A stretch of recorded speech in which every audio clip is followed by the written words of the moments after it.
Պարոն Բագրատյան, իհարկե որ տեղական արտադրանքը փորձում է խթանել, որպեսզի շուկայում մրցունակ լինի, դա լավ բան է, իհարկե։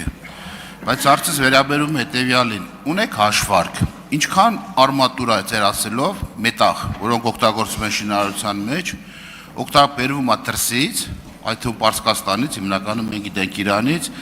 եւ ինչքանն է տեղական արտադրանքը։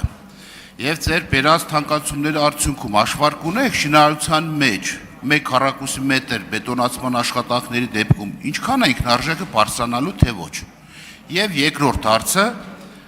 այդ ներկրողները որ բերում էին, քանից տնտեսվարող կա, որոնք ապրում էին դրանով։ Դրանց խնդիրը ոնց եք լուծում այս օրենքի բերելու, այսինքն դուք ավտոմատ այնպես եք սարքելու, որ իրանք մրցակցությունից դուրս մնան, ասենց ասած բերված օրենքով, բան նրանց ապրելու, ապրուստի միջոցը, աշխատանքով ապահովելու խնդիրը ոնց եք լուծելու դուք։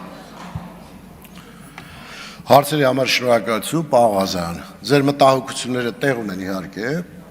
բայց ասեմ, որ տնտեսվարողների հետ կապված խնդիր չկա, ինչ իմաստով, որովհետև ներկրողները շարունակում են ներկրել։ Մենք քննարկել ենք ներկրողների հետ այս նախագիծը, ներկրողները համաձայնվել են, որ այս մինչև 55,000-ը կարող են իրենք մրցակցել, այսինքն այս դեպքում տեղական արտադրողի եւ Իրանից ներկրողի գները հավասարվում են։ Դեռ հիմա մենք եթե կառավարության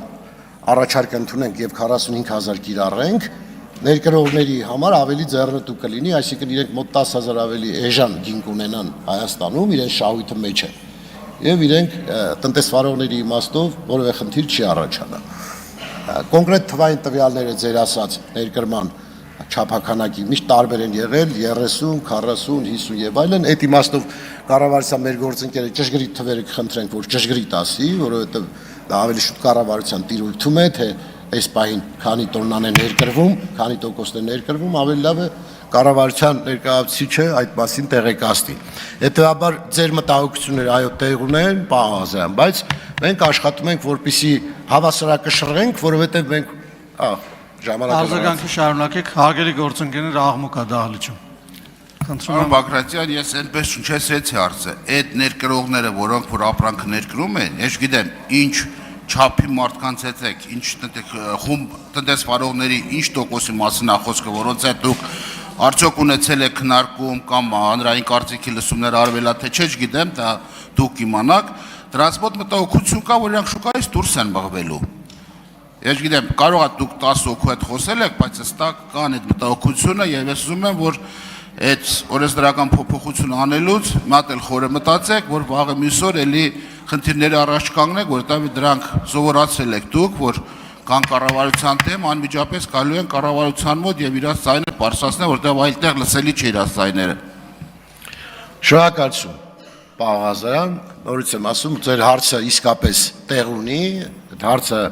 քննարկման ենթակա է, բայց մենք փորձել ենք հնարավորինս հավասարակշռել, քննարկելով ներկրողների հետ, քննարկելով տեղական արտադրողների հետ, կառավարության հետ երկարատև քննարկման արդյունքում մենք փորձել ենք պաշտպանել տեղական արտադրողին, իհարկե սա չի նշանակում, որ դա պետք է միշտ լինի,